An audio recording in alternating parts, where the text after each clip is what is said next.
नमस्कार दोस्तों, मैं हूं डॉक्टर रोज़ा ओलियाई, स्त्री रोग विशेषज्ञ।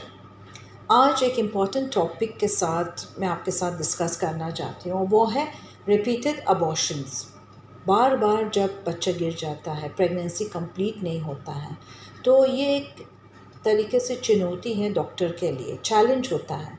और मरीज़ के लिए, महिलाओं के लिए बहुत ही डिप्रेशन, एंग्जाइटी और परेशानी होता है कि ये सब मेरे साथ क्यों हो रहा है, मैं ही हूँ कि मेरे साथ ही ये सब हो रहा है। अक्सर यही सोचते हैं, लेकिन ऐसा नहीं है, क्योंकि रिपीटेड अबॉर्शंस बहुत कॉमन होता है। एक अबॉर्शन तो 12% चांसेस है एक प्रेगनेंसी में, अगर पूरा आप प्रेग्नेंट हो जाओ, यूरिन प्रेगनेंसी टेस्ट पॉजिटिव हो जाए, 12% चांसेस है अबॉर्शन के लिए, नॉर्मल में भी।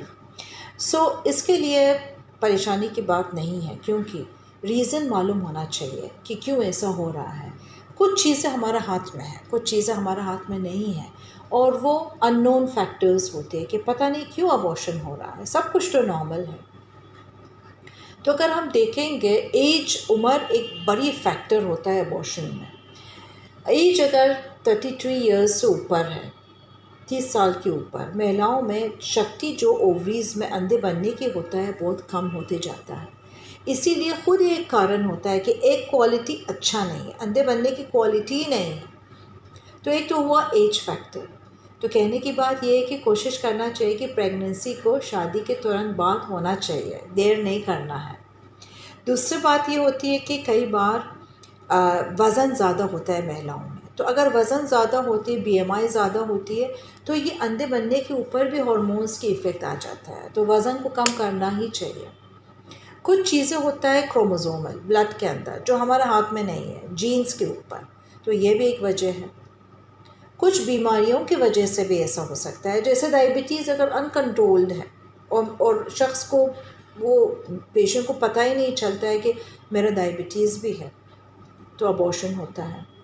थायराइड एक और फैक्टर है। थायराइड की वजह से भी बहुत सारे प्रॉब्लम्स हो सकते हैं बॉडी में, और अबॉर्शन भी एक ही है। कुछ पेशेंट्स रिपीटेडली, जैसे प्रेगनेंसी अगर आया, फर्स्ट प्रेगनेंसी को अबॉर्शन करते हैं, एमटीपी, मेडिकल टर्मिनेशन करते हैं, दवाई से या औजार से, तो इसका भी एक इफ़ेक्ट हो सकता है। अब सवाल ये होता है कि रीज़न अगर हमको पता करना है, पेशेंट्स अक्सर पूछते हैं कि क्यों ऐसा हुआ, रीज़न क्या है। तो मैं बहुत ही सिंप्लीफाइड करके आपको समझा दूँगी। अगर आपके अबॉर्शन 8 वीक से कम है, माने 2 महीने के अंदर हुआ है, तो उसके लिए 2 कारण हो सकता है। या तो ब्लड में क्रोमोसोमल अनोमलीज़ है, कैरियोटाइपिंग करना है आपको, उससे पता चलेगा कि आपकी और आपके पार्टनर्स को जेनेटिकली आप ठीक हो या नहीं। तो एक तो ब्लड टेस्ट ये है। कभी कभी अगर आपका टीन अबॉर्शन हुआ है, तो वो जो प्रोडक्ट जो आता है बाहर, जो मटेरियल बाहर आ जाता है, उसका भी जांच करना ज़रूरी होता है, क्योंकि उसमें भी पता चलेगा कि अनोमलीज़ क्या है, कैरियोटाइपिंग की ज़रूरत है उसका। जेनेटिकली हो सकता है बच्चा ठीक से नहीं बना, इसीलिए अबॉर्शन हुआ। इम्पॉर्टेंट थिंग ये भी होता है कि फर्स्ट 2 मंथ्स में एंडोक्राइनोलॉजिकल फैक्टर, मतलब ये है कि हार्मोन्स या थायराइड फैक्टर, एंडोक्राइनोलॉजी। हो सकता है कि थायराइड कंट्रोल में नहीं है, या हो सकता है डायबिटीज़ है, शुगर आउट ऑफ रेंज आ रहा है। तो ये 2 फैक्टर बहुत इंपॉर्टेंट है, क्रोमोसोमल एनोमलीज और एंडोक्राइनोलॉजी, जैसे मैंने आपको समझाया। अगर आप देखोगे कि अब के अबॉर्शन लेट होता है, 3 महीने, 4 महीने, 5 महीने, तो उसका कारण अलग है। उसका इम्पॉर्टेंट ये होता है कि एनाटॉमिकल स्ट्रक्चर जो यूट्रस का है। कभी कभी यूट्रस के अंदर एनाटॉमिकली अच्छा फॉर्म नहीं होता है। मतलब यह है कि रसोली है इसके अंदर, या आधा बन गया है, कुछ प्रॉब्लम है बचपन में जेनेटिकली। हो सकता है कि बच्चेदानी के मुंह ढीला है, लूज़ है, इसीलिए। तो बहुत सारे फैक्टर्स होता है यूट्रस को लेके, तो उसके लिए ध्यान देना चाहिए। कुछ चीज़ें ये होता है कि ब्लड के अंदर, जैसे इम्यूनोलॉजिकल एंटी फॉस्फोलिपिड एंटीबॉडीज़, तो वो भी ब्लड टेस्ट से पता चलता है कि अगर प्रॉब्लम ब्लड का है, इम्यूनोलॉजिकल फैक्टर है, वो भी पता चलेगा। ये सब लेट प्रेगनेंसीज़ में, मतलब अबॉर्शन लेट स्टेजेस में होता है, 8 वीक्स के बाद, 2 महीने के बाद अबॉर्शन होता है। और लास्ट, इन्फेक्शन। अगर वजाइनल इन्फेक्शन है या बैक्टीरियल इन्फेक्शन कुछ भी है अंदर, तो इन्फेक्शन के बदौलत से भी अबॉर्शन हो सकता है। तो ये सब कारण है, कुछ चीज़ों को आपको समझ भी आ सकता है अगर आप देखोगी तो 60% अगर अच्छे तरीके से इन्वेस्टिगेशंस जांचें हो जाए तो पता चलता है। कैसे करेंगे? अल्ट्रासोनोग्राफी। कैसे पता चलेगा कि वीकनेस है या रसोली है या कुछ है या बच्चेदानी की मुंह वीक है? अल्ट्रासाउंड से पता चलता है। ट्रांस वजाइनल अल्ट्रासोनोग्राफी और 3D अल्ट्रासाउंड में बहुत अच्छे से दिखाई देगा।